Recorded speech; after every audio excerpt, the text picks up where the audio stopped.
Hello, good evening class. I hope all are you good. Today we are discussing about the topic of revocation of proposal of offer. Revocation of proposal of offer means firstly legally enforceable contract. There must be proposal which has to be accepted by the other party. Once a proposal is accepted by the other party and it is proposally communicated by the party who made the proposal, it's become a binding contract. The parties can revoke a proposal or acceptance anytime before the communication of the completes against the other party. So, revocation of proposal, which is defined in section 3, let's we understand in Hindi. प्रस्थापना का प्रतिसहरण या रद्द करना. प्रस्थापना का प्रतिसहरण करने वाले पक्षकार के किसी ऐसे कार्य या लोभ से समझा जाता है जिसके द्वारा वह ऐसे प्रतिसहरण संसूचित करने का आशय रखता हो या प्रभाव रखता हो. कानूनी रूप से लागू करने योग्य अनुबंध बनाने के लिए एक प्रस्ताव होना चाहिए जिसे दूसरे द्वारा स्वीकार किया जाना चाहिए. जब एक बार प्रस्ताव दूसरे पक्ष द्वारा स्वीकार कर लिया जाता है या प्रस्ताव देने वाले पक्ष को संसूचित सूचना दे दी जाती है तो यह बाध्यकारी अनुबंध बन जाता है, बशर्ते कि उद्देश्य प्रतिफल अवैध न हो, पक्षों का कानूनी संबंध बनाने का इरादा हो. जब एक बार अनुबंध बाध्यकारी हो जाता है तो पक्षकार अपनी अपनी प्रतिबद्धताओं से पीछे हट नहीं सकते. दोनों पक्ष दूसरे पक्ष के विरुद्ध संप्रेषण पूर्ण होने से पहले किसी भी समय या प्रस्ताव स्वीकृत को रद्द कर सकते हैं.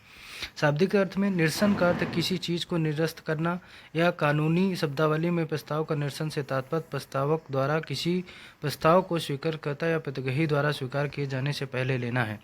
यदि प्रस्तावकर्ता प्रतिग्रही की स्वीकृति के बाद समतुल्य को अस्वीकृत करना वापस लेना चाहता है तो निरसन के क्षेत्र में नहीं आता है.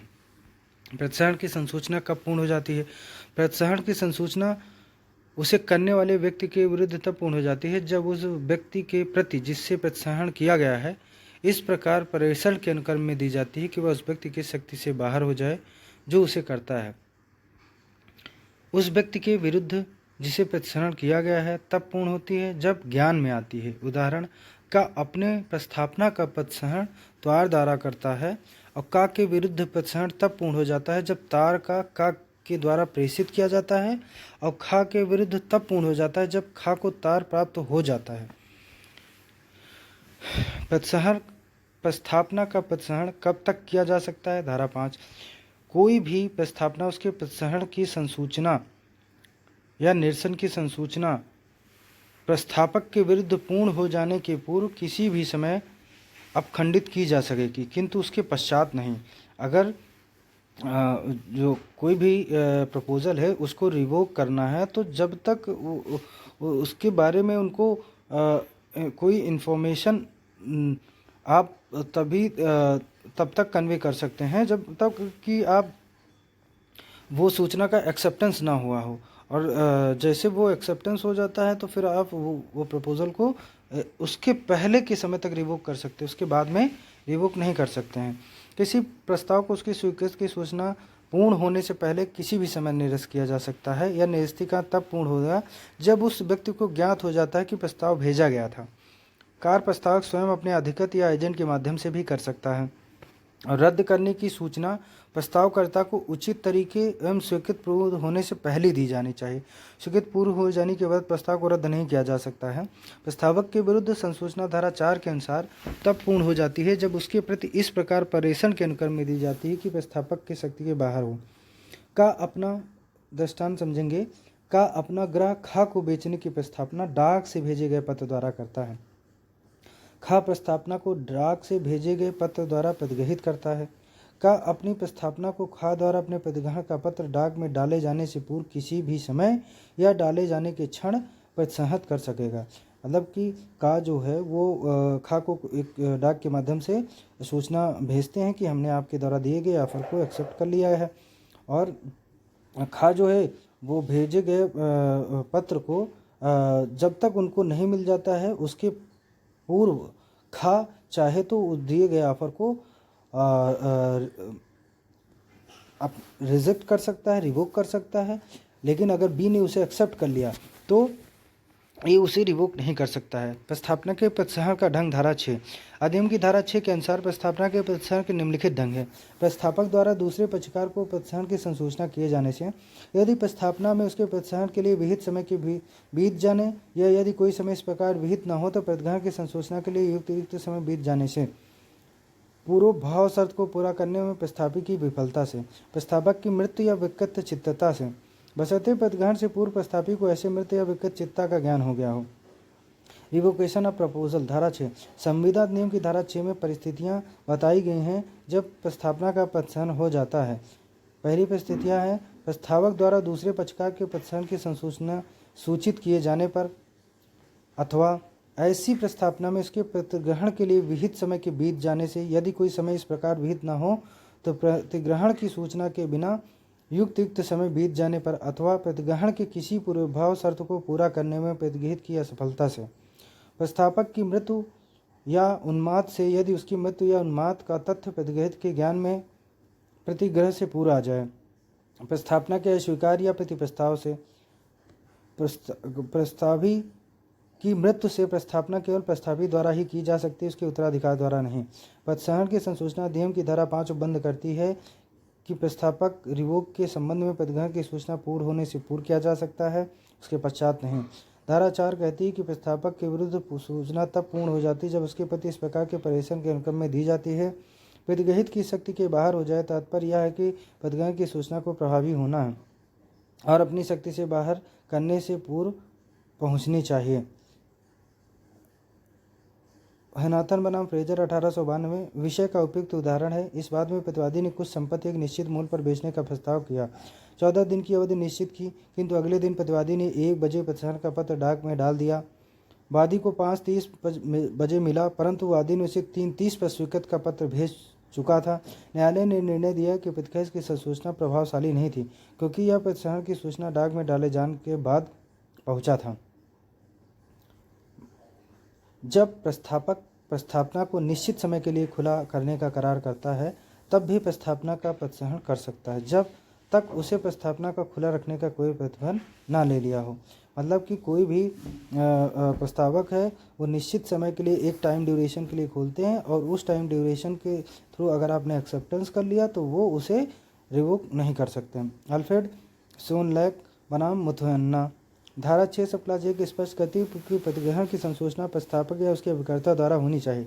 यद्यपि एक आंग्लवाद डिक्सन बनाम डाइस 1876 के बाद में निर्णित हुआ कि किसी विश्वास योग्य व्यक्ति से यह मालूम हो जाए कि प्रस्तावना रद्द हो चुकी है, यह भी प्रस्ताव होगा कि, किंतु इस आंग्ल निर्णय के संदर्भ में पोलक और मुल्ला ने कहा कि यह भारत में लागू नहीं है।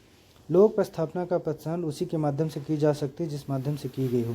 समय की पूर्ति, जो समय प्रस्तावना के प्रतिग्रहण के लिए किया गया हो उस पूरा होते ही प्रस्तावना बेकार हो जाती है, क्योंकि प्रस्तावना के लिए विहित समय के अंदर ही किया जाना है। Time duration is a very valuable if time duration is a mention that the contract will be done in 3 days, so the acceptance who is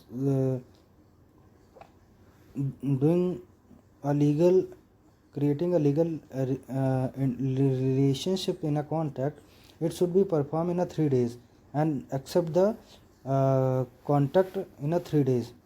जब प्रतिग्रहण के लिए कोई समय विहित ना हो तो प्रतिग्रहण की युक्त समय के अंदर होना चाहिए। युक्त समय क्या है? प्रत्येक व्यवहार के अपने तथ्यों पर निर्भर करता है। पूर्वभाव्य शर्त को पूरा न करने पर, जब प्रस्तावना के साथ कोई पूर्वभाव शर्त लगी हो तो ऐसी शर्त को पूरा किए बिना प्रतिग्रहण व्यर्थ होता है, प्रस्तावना उसके साथ ही रद्द हो जाती है। और रिवोकेशन होने का एक और कारण है कि अगर आपने जो संविदा करते समय उसमें यदि कोई शर्त थी और उस शर्त को आपने सशर्त पालन नहीं किया है तो संविदा इस आधार पर भी निरसित हो सकती है। प्रस्तावक की मत या उन्मत्ता, प्रस्तावक की मत या उन्मत्ता की प्रस्तावना रद्द हो जाती है, किंतु इस तथ्य का प्रतिग्रहण से पूर्व प्राप्त हो गया हो। यदि कोई प्रस्तावक जिसने संविदा की है और संविदा के परफॉर्म होने से पहले वो मर जाता है और प्रस्तावक को इस व्यक्ति का ज्ञान नहीं होता है और बाद में ज्ञान होता है कि वो जिन्होंने संविदा के लिए ऑफर किया था वो मर चुके हैं, तो इसको एग्जीक्यूट नहीं कराया जा सकता है। प्रस्तावना के अस्वीकार या प्रतिप्रस्ताव से, काउंटर ऑफर से भी प्रस्तावना रिवोक हो सकती है। हमने किसी वस्तु को बेचने के लिए 500 रुपये दी और स्वीकृतकर्ता ने उस व्यक्ति को खरीदने के लिए 300 दिया, तो दोनों प्रस्तावक के द्वारा की गई मुद्रा पे और स्वीकृत के द्वारा दी गई मुद्रा पे दोनों सहमत नहीं होते हैं, इसलिए संविदा निरसित हो जाती है।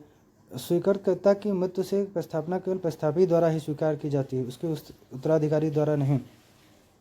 अगर उसकी मृत्यु की संसूचना को केवल प्रस्तावी द्वारा ही स्वीकार की जाएगी और उनके कोई एजेंट के द्वारा स्वीकार नहीं होगी। Revocation of acceptance.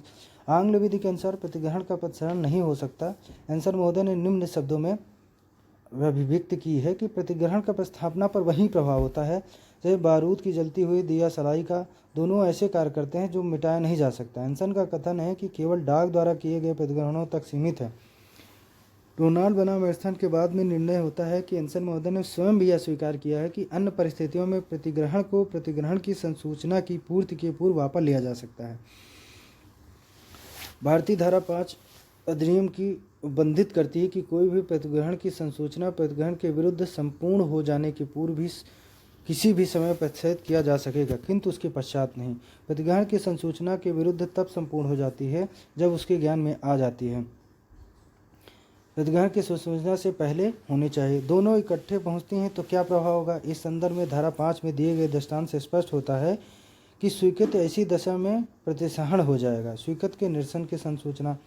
प्रस्ताव के निरस्तीकरण के लिए संचार नियम स्वीकृत के निरस्तीकरण पर भी लागू होगा। जब प्रस्ताव को जानकारी हो जाती है तो उसके विरुद्ध संचार पूर्ण हो जाता है। तात्कालिक संचार। जब स्वीकृत का संचार तात्कालिक है, अनुबंध तब भी प्रभावी होता है जब स्वीकृत प्राप्त होती है। एंटोर्स लिमिटेड बनाम माइस फॉर ईस्ट कॉरपोरेशन 1955 न्यायालय ने माना कि डाक नियम संचार के तात्कालिक रूपों पर लागू नहीं होता। परिणामस्वरूप तात्कालिक संचार टेलेक्स सहित के मामले में स्वीकृत तब और जब प्राप्त होती है। लॉर्ड जस्टिस डेनिंग ने निष्कर्ष निकाला कि पक्षों के बीच तात्कालिक संचार के बारे में यह नियम डाक के बारे में नियम अलग है। अनुबंध तभी पूरा होता है जब प्रस्तावक द्वारा स्वीकृत प्राप्त की जाती है, उस स्थान पर किया जाता है जब स्वीकृत प्राप्त होती है। ऑनलाइन पारस्परिक अनुबंधों में संचार का महत्व है। ऑनलाइन और संचार का महत्व। इलेक्ट्रॉनिक रूप से बनाए गए अनुबंध वैध होगा बशर्ते वैध अनुबंध के सभी तथ्य मौजूद हो। डिजिटल अनुबंध और इलेक्ट्रॉनिक हस्ताक्षरों का उपयोग वर्तमान युग में एक आम बात हो गई है, क्योंकि बड़ी बड़ी कंपनियां, फर्म्स, बड़े मल्टीनेशनल कंपनीज जो यहाँ से बैठी है और फॉरेन में है और 2 टियर 3 टियर डिस्ट्रिक्ट्स हैं, स्टेट्स हैं, वहाँ से वो एक दूसरे को इंटरचेंज कोई बिजनेस या प्रॉपर्टी या फिर ट्रेड के अकॉर्डिंग उन्हें कांटेक्ट करना होता है। तो अब सभी कॉन्टैक्ट्स मैक्सिमम डिजिटल और ऑनलाइन और दोनों एक दूसरे के म्यूचुअल कंसेंट से हो रहे हैं। तो इलेक्ट्रॉनिक अनुबंधों का भी रेलेवेंसी उतनी ही है जितनी कि डायरेक्ट टू डायरेक्ट या फिर फेस टू फेस कांटेक्ट किए जाते हैं या फिर मैनुअली कांटेक्ट किए जाते हैं। इलेक्ट्रॉनिक रूप से बनाए गए अनुबंधों की वैधता और प्रवर्तनीयता सुनिश्चित करने के लिए इलेक्ट्रॉनिक और पारस्परिक दोनों अनुबंधों के आवेदन पर विचार किया जाना चाहिए। ई कॉमर्स के विकास के साथ साथ नए अनुबंधों के विकास में भी तेजी से प्रगति हुई है, लेकिन इलेक्ट्रॉनिक अनुबंध बहुत सारी चुनौतियाँ पेश करते हैं। इंटरनेट के माध्यम से संचार के लिए इंटरनेट तेजी से विकास और इंटरनेट के माध्यम से विभिन्न संचार उपकरणों की उपलब्धता के साथ साथ ऑनलाइन अनुबंधों का निर्माण बहुत आम हो गया है। पारस्परिक अनुबंध कानून जिस तरह से विकसित हुआ है इलेक्ट्रॉनिक अनुबंधों के लागू होने के लिए अपर्याप्त है। इंटरनेट के माध्यम से स्वीकृतकर्ता निरसन के मामले में संचार के नियम को लागू किया जाना है। कई बार कोई स्पष्टता नहीं है। तकनीकी प्रगति के साथ साथ स्थितियाँ पोस्ट और टेलीग्राम फैक्स जितनी सरल नहीं है। ऑनलाइन उपयोगकर्ता संचार के ईमेल, बॉक्स, इंस्टाग्राम का उपयोग करते हैं। कोई व्यक्ति इन माध्यमों से संदेश भेजता है, दूसरा पक्ष तुरंत उत्तर देता है, तो इसे तात्कालिक संचार माना जा सकता है। लेकिन अगर दूसरा पक्ष बाद में उत्तर देता है तो क्या अभी भी तात्कालिक संचार के अंतर्गत स्वीकृत किया जा सकता है? ऐसे भी तमाम हो सकते हैं जहाँ संदेश प्राप्तकर्ता तक पहुँचा दिया गया है, प्राप्तकर्ता से नहीं देगा। सूचना प्रौद्योगिकी के अधिनियम की धारा 13 में यह प्रावधान है कि जब प्राप्तकर्ता ने इलेक्ट्रॉनिक रिकॉर्ड प्राप्त करने के लिए कंप्यूटर संसाधन को नामित किया है तो रसीद उस समय प्राप्त हो जब इलेक्ट्रॉनिक रिकॉर्ड नामित कंप्यूटर संसाधन में प्रवेश करता है। कई कंपनियां अंतिम अनुबंध में प्रवेश करने से पहले अनौपचारिक संचार के लिए ईमेल का उपयोग करती हैं। अनुबंध की अधिकांश शर्तें ईमेल के माध्यम से बातचीत की जाती है, लेकिन क्या ये संचार कानूनी रूप से बाध्यकारी दायित्व बनाते हैं? अधिकांश मामलों में इसका कोई उत्तर नहीं। अगर कॉन्ट्रैक्ट ईमेल के थ्रू कंडीशन टर्म्स और बनती हैं तो उनकी कोई रिलेवेंसी नहीं, परंतु अगर कॉन्ट्रैक्ट के करते समय और कॉन्ट्रैक्ट में टर्म्स कंडीशन मेंशन है, उनकी रिलेवेंसी है। ये संचार बातचीत के उद्देश्य से किए जाते हैं। कोई भी पक्ष इसके आधार पर कोई दावा नहीं करेगा। वे बातचीत की गई शर्तों का अनुबंध में इस तरह शामिल करने का प्रयास करते हैं कि यह दोनों पक्षों को स्वीकार हो, परंतु ऐसा कोई भी कॉन्ट्रैक्ट वैलिड नहीं होगा जब तक कि वो टर्म्स और कंडीशन ड्यूरिंग कॉन्ट्रैक्ट मेंशन ना हो इन कॉन्ट्रैक्ट। धारा 10A सूचना प्रौद्योगिकी अधिनियम 2008 के संशोधन में शामिल यह खंड इलेक्ट्रॉनिक कॉमर्स 1996 यूनिसेट्रल संयुक्त राष्ट्र अंतर्राष्ट्रीय व्यापार कानून आयोग मॉडल कानून के अनुच्छेद 11 के समान है। अनुच्छेद 11 अनुबंधों के निर्माण और वैधता से संबंधित है। यह निर्दिष्ट करता है कि डेटा सदस्यों द्वारा प्रस्ताव और स्वीकृति व्यक्त की जा सकती है ऐसे मामले में जहां ऐसा डेटा संदेशों का उपयोग अनुबंध के निर्माण के लिए किया जाता है। ऐसे अनुबंधों की इस आधार पर वैधता और परिवर्तनीयता से वंचित नहीं किया जाएगा। डेटा संदेशों का उपयोग उद्देश्य के लिए किया गया है। आईटी अधिनियम की धारा 10 में कहा गया है कि जहां किसी अनुबंध को निर्माण में प्रस्ताव या संचार प्रस्तावों की स्वीकृति या स्वीकृति का निरसन जैसा भी मामला हो इलेक्ट्रॉनिक रूप से रिकॉर्ड माध्यम से किया जाता है, परिवर्तनीय नहीं माना जाएगा। यह इलेक्ट्रॉनिक फॉर्म या साधन उपयोग उद्देश्य के लिए किया गया हो। यह खंड भारत में इलेक्ट्रॉनिक अनुबंधों के लिए विधायी अधिकार निर्धारित करता है। इन सब के बावजूद ई कॉमर्स वेबसाइटों के मामले छोड़कर अधिकांश कंपनियां भविष्य की जटिलताओं से बचने के लिए औपचारिक रूप से डॉटेड अनुबंधों पर भरोसा करना पसंद करती हैं, जहां सभी शर्तें अनुबंध में शामिल की जाती हैं, बजाय ईमेल संचार पर निर्भर रहने के माध्यम से प्रस्ताव स्वीकृत किए जा सकते हैं। मतलब कि जो भी ऑनलाइन अनुबंध हो रहे हैं, उन कॉन्ट्रैक्ट्स हो रहे हैं, उनमें जब भी करिए तो टर्म्स और कंडीशन ड्यूरिंग कॉन्ट्रैक्ट मेंशन होनी चाहिए। धारा 8 कहती है कि किसी प्रस्ताव या शर्तों का पालन पारस्परिक वचन के लिए जो या तो प्रतिफल के प्रस्ताव के साथ किया गया हो या उसकी स्वीकृति भी उसे प्रस्ताव की स्वीकृति होती है। वचन या अभिव्यक्ति विवक्षित हो सकती है। धारा 9 प्रस्ताव या स्वीकृति के शब्दों में की जाती है। वहाँ वचन अभिव्यक्ति जहाँ प्रस्ताव और स्वीकृति उसके शब्दों से भिन्न की जाती है, वहाँ वचन विवक्षित वचन कहलाता है। Thank you class. बने रहिए आपके अपने यूट्यूब चैनल अपनी विधिक इन्वेस्टर।